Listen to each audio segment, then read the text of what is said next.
that's, well, that's the end of week one. Well, it's not really, we're not really doing it that way now, are we? Yeah, we don't really have weeks at the moment because there's no culmination to the goal. So I mean, at the moment, what a lot of people do powerlifting wise is they set the competition date as the goal and work backwards.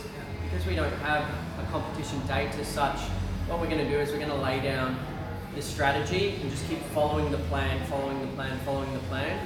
What a lot of people do is they set out a goal, focus on that goal so much that they forget to maintain a strategy and never achieve the goal. But if you always focus on a strategy, regardless of what that goal is, eyes down, just keep focusing on the process, what has to happen before you know you've surpassed any goal that you've set for yourself.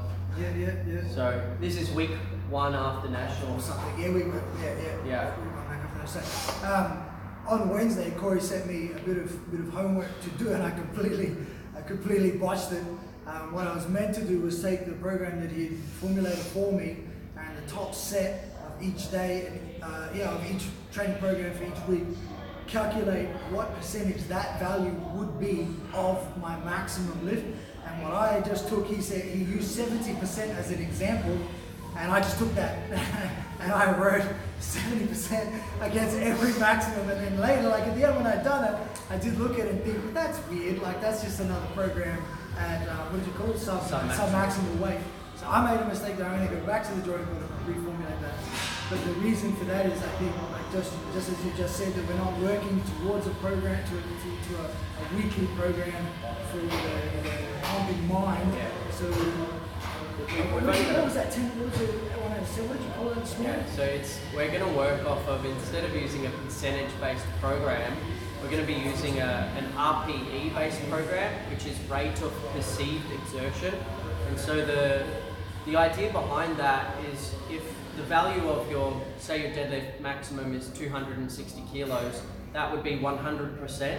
Well, the science and research suggests that if you were to say to a person after doing that same maximal weight, how did that feel on a scale of 1 to 10, 10 being the hardest and 1 being the easiest, people usually will correlate the number with almost an exact percentage when tested.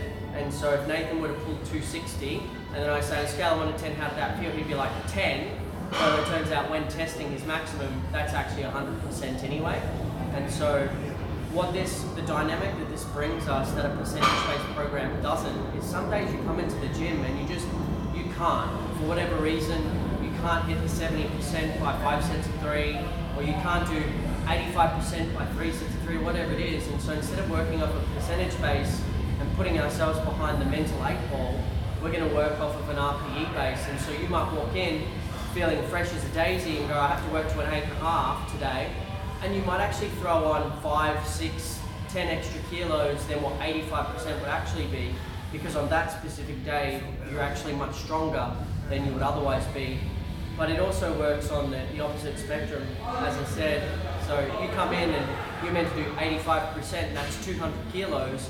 Well, with an RPE of 8.5, you might stop at 185 and be like, yeah, that's 8.5 today, that's all I'm going to do. Yeah. And so you're never pushing yourself beyond a point of recovery that you can't achieve. So you always want to be functionally reaching, and so that means if your body can recover, if your capabilities are 100 kilos, then you give your body 105 kilos. That's a recoverable value that it would be capable of doing within that week turnaround before you hit the same session. But if you do 115 and your body's only capable of recovering at 105, well, you're putting yourself into a 10 kilo deficit, and over 6, 7, 10 weeks, that's going to compound to the point where instead of seeing the results go up, you're going to see the results start coming down. Yeah. And that's where you start entering the gym and going, why am I getting weaker when I'm training to be stronger? Not only am I not staying the same, I'm getting worse. What's going on? I'm getting that opportunity to recover. Yeah, you're just not functionally reaching. Yeah. You're overreaching too far. This is like a big thing, sort of the way of training like this. I personally sort of find this stuff difficult, and it's taken me a good time to sort of get to this, because just the way my head works, I'm a very black and white individual, must stick to the program, must follow the rules, must do that, and so I feel like this is going to help me get better in training or as an athlete, and it's going to help you more. It's going to help you be more objectively subjective. Do you know what I mean? So objectivity would be, I have to do 3 sets of 3 at 85% today. Yeah. But being objectively subjective means you know that 85% is required, but now that it's an 8.5 RPE, you can subjectively say, no, I think I've got a little bit more before I hit 8.5 today. Yeah. It's not fixed into a specific number anymore.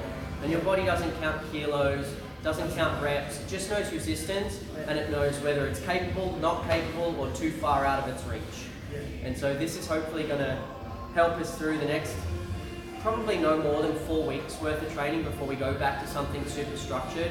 Yeah. Because there's no point in being at the level of training that we're at now and just walking into things blindly. That would be stupid.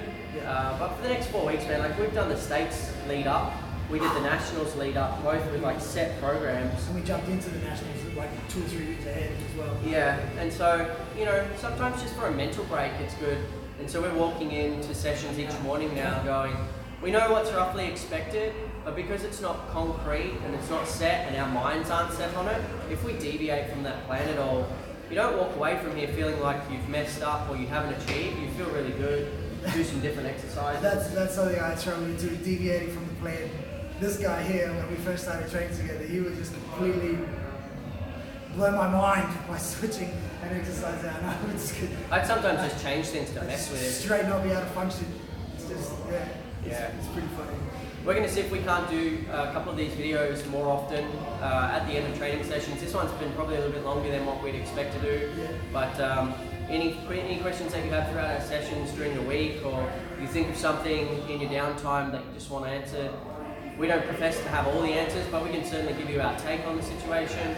But yeah, stay tuned. I think Monday morning we'll catch up again for squats. Yep. Wednesday's bench, Friday's deadlifts. Yeah. Nathan's going to work on doing a Saturday bench press as well. So we're going to be doing bench twice a week now, of which I don't know will be filmed or not. We'll see how we go. But yeah, thanks for tuning in, and hand you back to our host. If you do have any questions, please don't hesitate to ask on the stream.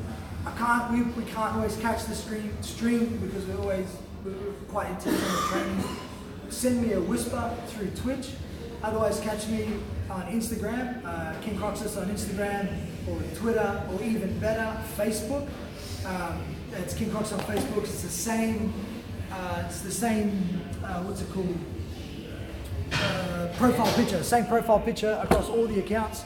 I'm very prolific on my Instagram posting, and which is also shared to Facebook. So if you can get on those, hit the follow, hit the likes, share it if you want, and we'll catch you guys Monday. See ya.